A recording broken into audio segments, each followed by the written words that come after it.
Hello and welcome to TMK of Netrunner. I'm going to do a recap of the recent Nottingham Regional, Midlands Regionals in Nottingham. Uh, so this is the second UK regional, and it's also sold out. So I did a video on the previous one, which you could watch, and yeah, that one was a 50-person tournament sold out. This one was like a 47-person tournament sold out. They had a whole situation with the venue for the event flooding like 24 hours before it was due to happen. But they found a new venue, everything was sorted. Dreadmore, who's like the TO in that area, is just like incredible. I think does something board game related for a living and or like events based for a living, and it's just like really good. Um, so yeah, there were like five of us, four or five of us from EA Sports, five or six of us from EA Sports going up, which was really nice. But that's too many people to fit in one car. So Cobra Bubbles and I got the train. Um, I was on the platform at Norwich Station, uh, and it was really hot, so I was going to drink lots of water. And I filled my water bottle up at like the tap that they've got there, and the water was hot. The water coming out of the tap at the train station was hot. So I got an iced coffee. The iced coffee melted entirely in about 20 seconds. Uh, and yeah, we got on. It was like a full train. We were hoping to kind of get a table and like do some practice games. But no, we were like, but we got seats next to each other and it was all okay. We chatted about did some UK nationals planning. Um, had a nice time. Drank some cold lager beers. That was very nice. And it's about like 2.5 hours on the train to Nottingham. Not too bad. So we got in, checked in our hotel, and we were going up on the Friday, the night before. We were going to meet up with our friends Zoe Hope and C Rose, as well as some of like the other Nottingham locals. But Zoe and Rosie were in the same hotel as us, so we got to yeah, we went, and like right across the road from the hotel was like this kind of bar market like thing. There was live music playing, and so they were like they'd suggested like, oh well, we'll go down there after. So we go down and there's like somebody playing, and it's like uncanny how like blatant a Amy Winehouse tribute act this is, but also like all originals. um, and then like they came off, and like, a dude who was doing like reggae rap came on, and it was like really kind of loud.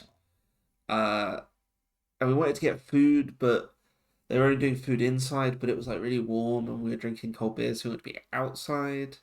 But there was like a food van thing, so we got actually like quite a decent veggie burger, but we had to wait around for a while to get them. Um, so we ended up spending like an hour and a half maybe at this like pretty terrible bar. I mean, like it's probably not that bad. I'm a bit fussy, I guess. But then we like walked off into town to meet up with Dreadmore and Matt Ono and some of the other like Cobots and the other friends that are over there, and went to this pub in town which Lou had recommended was like really nice. And then like turns out we went to the wrong pub. There were two pubs called the Six Barrels in the centre of Nottingham. So we went to the wrong one and ordered drinks. Then they all had to come and join us.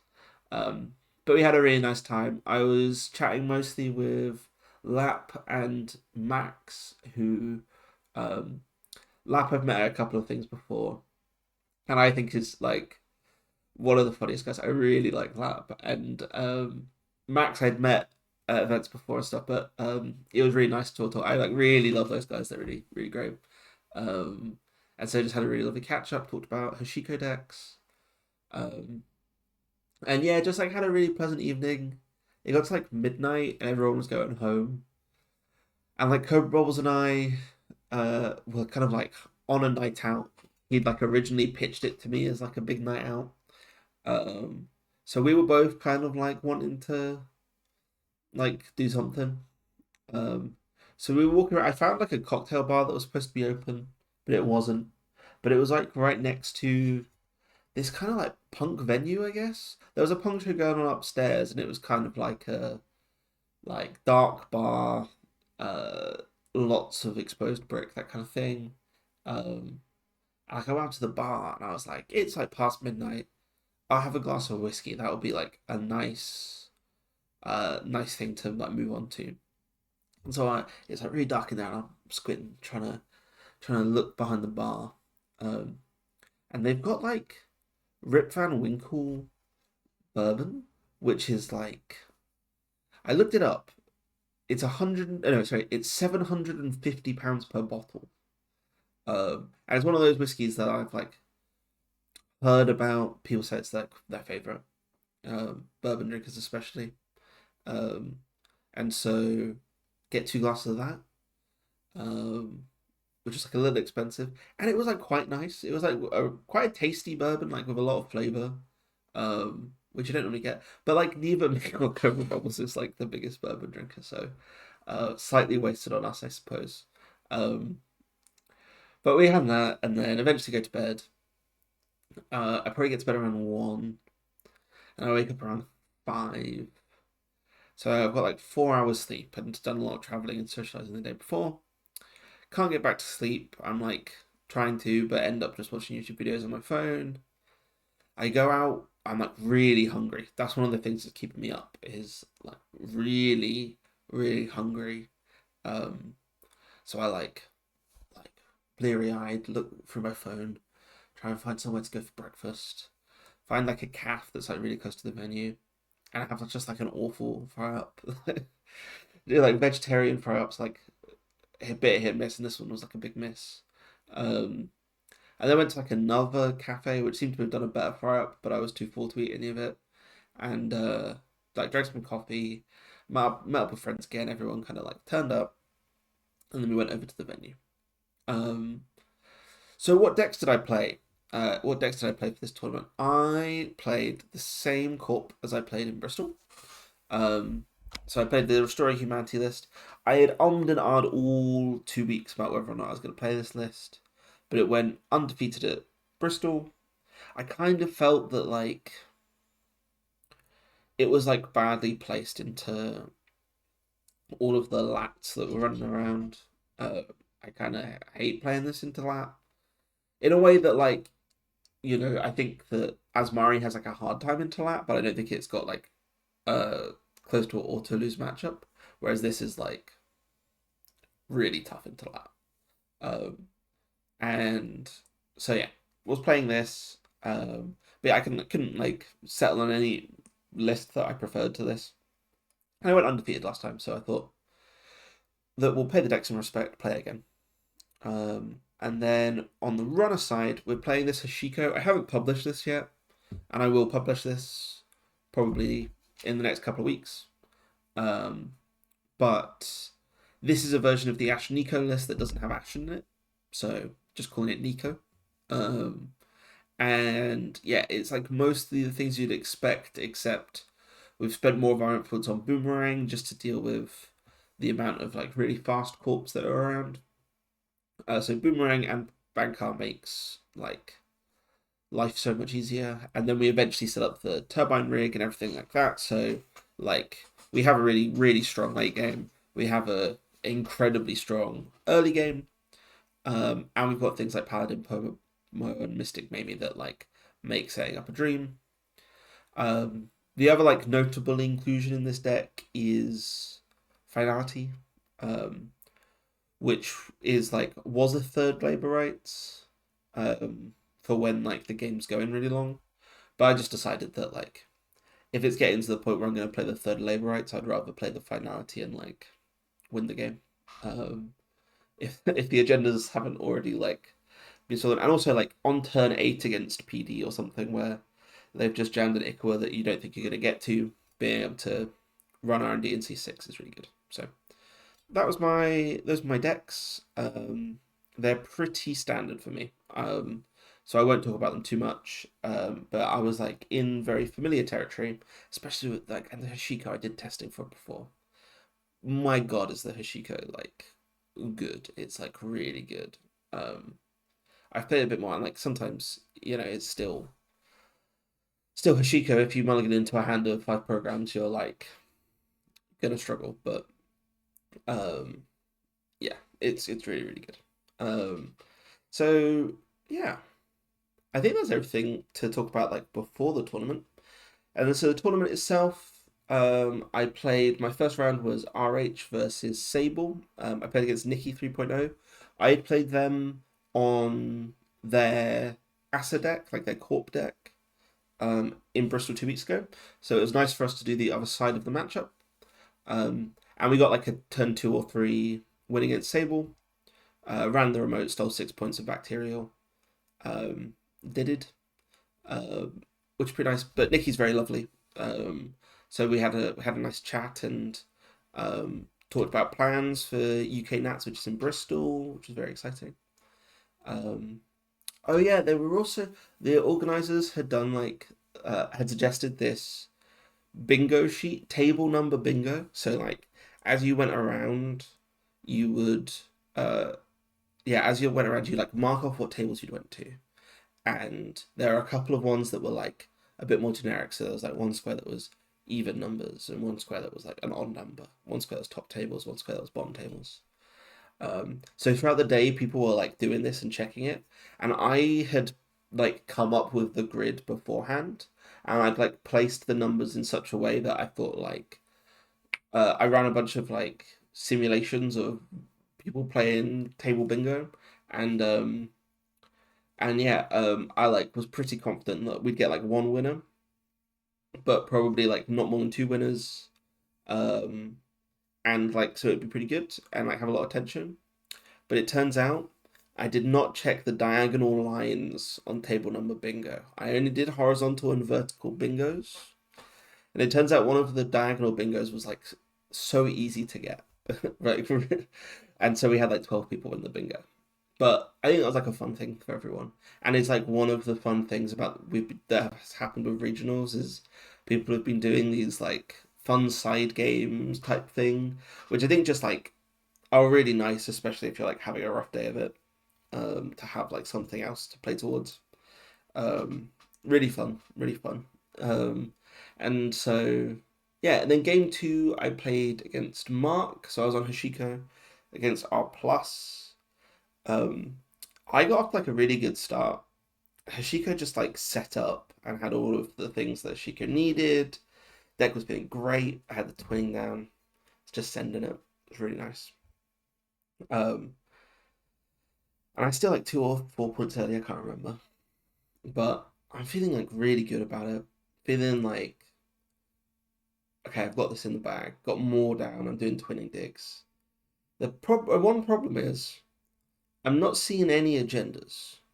I think I did a twinning for 5 times that game, and I didn't see agendas off of any of them. And they were all new cards. Like I wasn't, there weren't agendas in HQ. That was literally just me like uh, doing it. And he's clearly on like a kill package. He's got public trail under the line, so I'm just kind of hoping that Moore turns all that off. But I don't really know when all of that gets turned off. Um, and like he's got amazing amusements in the Hollow Man, the remote server, and it's like behind the piranhas. And like if he's putting stuff there, I'm like largely not contesting it because it's like not the worst, but it's like amazing amusements makes it like a bit expensive to get in. And trashing anything or stealing anything is a big like it's a big oppo threat. So I basically just want to like I want to kind of win off centrals. I like want to keep playing the longer game. And so I just like do that. Just like I'm just playing it out. I'm just not seeing any agendas. And he like gets a couple of Rashidas off. So there are a few cards that like move through that I don't see. But not like a great number, but just like a few. And he scores to 4 points. And he puts a card in the remote. And I look at it and I think to myself, okay, that could be an agenda, but if it's a 5-3, he can't score it this turn. If it's like anything else, I don't care about it. So we're gonna leave that there. And I'm gonna keep putting pressure on centrals, get my money up. So I do that. Don't see any agendas. Getting a bit annoyed. And I finish my turn, and he goes, I think I win. And I look down at the hollow man on the table and the agenda set on top of it. And I go, yeah, of course you win. I could have run it. I could have got into that server if I wanted to. But for some reason, I just didn't think about the fact that there was obviously a hollow man there. And obviously, he could score a 5-3. And I think his plan was, well, I pushed the 5-3, or like I pushed, it was a Beal, right? So I think his plan was, I push a Beal. Not yet gets to 6, but he takes tags, steals an agenda, I'll oppo him, and then I will try and do the kill, because I think I was through like almost all of my decks, so I don't think like I've got great odds in double end of the line. But I just didn't think about the hollow man on the tail, didn't see it. And so this is like basically how the day goes is I'm tired. I probably didn't drink enough water. I didn't bring any snacks. Uh, I'm tired and I make a lot of misplays. And that was one of them. I think I got a bit unlucky over the course of the day. Got a bit unlucky in that game. But I definitely made a bunch of mistakes. So, yeah. Feeling a little bit tilted by that. But also just like realizing that I'm not actually on it today. I'm not playing good Netrunner today. And then game 3, I play against Half Husky. I don't think that we'd ever played each other before, but they won or they came second, I can't remember, at the Cambridge CO that I did a video on. And I actually really like Half Husky. I think they are playing against them, just like a really considered player. Like, I don't know how long they've been playing, but yeah, just like I was really impressed by by the gameplay, by the thoughtfulness, and really lovely person, like really nice. So yeah, it's RH into lat. They get Stoneship on the table early. They have a moment where they can like contest, where they like go and steal an agenda in archives, and they take some damage on their way in. And then uh, after stealing the bacterial, and like I draw up 7, but I think I draw 7. There's no kill pieces in there. I don't have it. Then they install the stone ship afterwards, which would have like made them safe from double bacterial. There's a double putative. So there's like a world in which, because I had the one putative in hand, there's like a world in which they lose the stone ship, I get the putative, and I like win out the game against Lat, but I had very slim odds to win that game. I had to like one of those games where I did not see a Regenesis the whole game, so you're scoring your 5-3s just like um for value, and I did score a value bacterial like to get up there, and then had a um and then like pulled um Genesis into hand, put the bacteria in the bin, second bacteria in the bin, um, and next turn I can like score that, and potentially have a scoring window where they can't contest, and if they want to go for the bacteria in the bin, then like it's actually like I think I have like much better chances to get the kill. Um, but then they like snipe the 1 in 5 Regenesis from hand, and the game is like done at that point. I don't really have lines. The lat matchup is really hard, and I got a little unlucky. But I think that primarily like Half Husky just played it really well, and it was a winning matchup, and they did what they needed to do. So, um, yeah.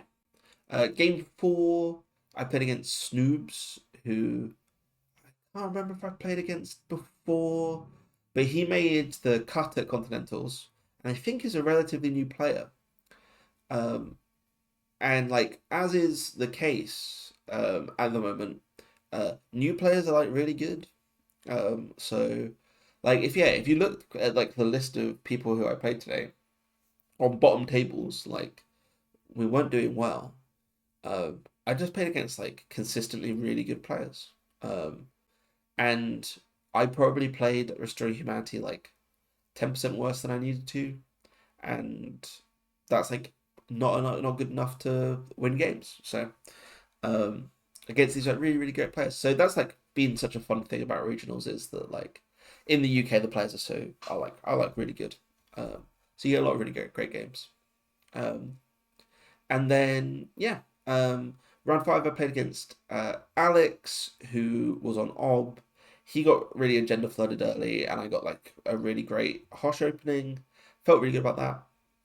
And then yeah, there was a point where he scored an Eminent and fetched an Archer to ice Archives because he'd put agendas in there, um, which I think was like a misplay. I think he could have Eminented for Spin Doctor, fix the same issue, but in like a neater way, and and also like gained a bit of tempo rather than like losing an Archer. Um, but it seemed like he had bigger problems in that game. Um, round six, I played against Lap, who I had been hanging out with the night before. Um, Lap and I played each other last year at UK Nationals. He had just swept my friend Cobra Bubbles, and we played a game. And I was corping.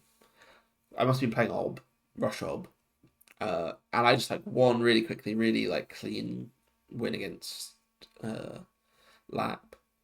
And then we got asked to play on stream. We were like quite high up on quite high tables, and he said yes.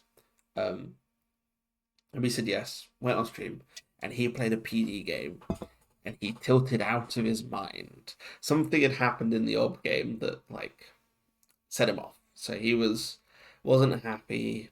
Played like had a really apparently just like atrocious draw in the PD game, and so I swept him. And since then, I've had like a um, bit of a like fun teasing lap about things. And before this tournament, he texted me and said like, "Looking forward to losing to you," which I thought was very funny.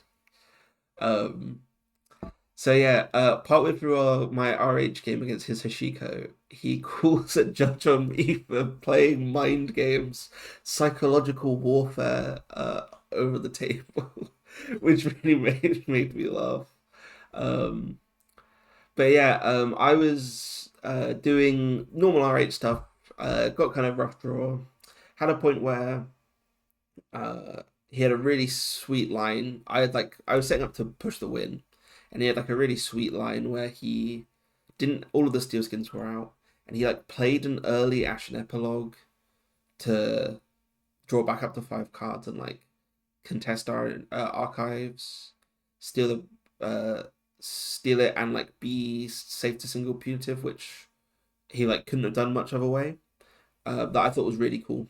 Really impressed by that. I missed triple punitive by 1 credit, uh, and that was 2 mistakes on my part. The first of which was uh, not realizing that Hashiko had Link, and the second which was I definitely missed RH triggers over the course of that game because I was tired.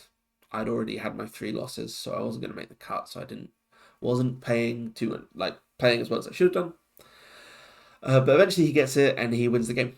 Um, and it played really well. I really liked his Ashiko play. And I had a really fun time. Really fun opponent. Really good. Um, last game I played Ashiko into a BTL. Levi, who uh, was playing like the built to blast type thing. And like the goal for that deck is to put something in the remote every turn and like have something that the runner has to interact with. And he like just could not do that over the course of the game.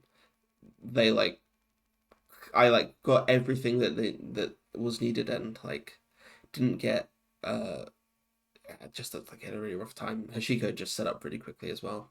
I probably had like the turbine rig and money and Banha by turn 5 or 6. Like it was a good game for us.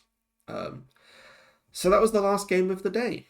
So we went 3-4, lost more games than we won over the course of it, which is like the worst I've done in a tournament for a long time. But I think I know what went wrong. I'm quite really excited to do better at Aldershot. Um, Definitely playing the Hashiko again.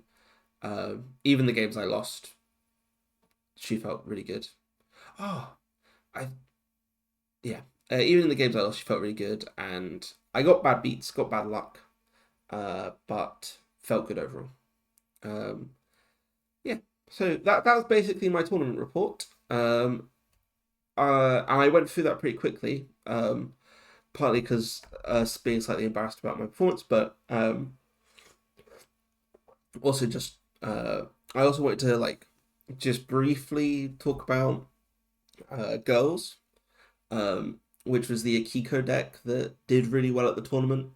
Three QEH players and a QTM player made the cut on Akiko, and both of the players in the finals were on Akiko, um, which was really fun. And yeah, basically, 2 weeks before the tournament, uh, Ace Empress and Harmonby, I think, had uh, played Akiko in. What was it Harmonby? It was somebody else. 2 players played Akiko in Bristol, and it had something like a ridiculous win rate, like 87% or something. And I think both of them like bubbled out of the cup. Um, so I've been friends with Ace Empress for a while, and I kind of reached out and I said like, hey, your runner deck seems like it's doing like really well. Um, we should try and make the cut at Nottingham. Like we should have a concerted effort to try and make the cut. Um, so we kind of formulated a plan, like had a bit of a scheme, um, which was essentially like not to make changes to the deck. Um, the deck is like 48 cards, or some of them were bigger than that, which for me is like I would immediately start trying to like whittle it down to 45. But I'm not a Shaper player. I don't know how to uh, deck build for Shaper, and clearly the deck's already doing well, so we don't need to make tweaks and improvements. The second thing we needed to do was to get more people playing the deck. The more of people in QEH who were playing the deck, the better their odds of Akiko making the cut. And also like the practice that you get by training other people and playing together is really important.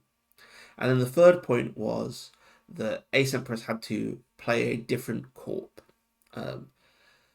They had been playing Thunderbolt at Bristol and EMEA and various other tournaments. And whilst Akiko was doing very well, Thunderbolt was not doing well.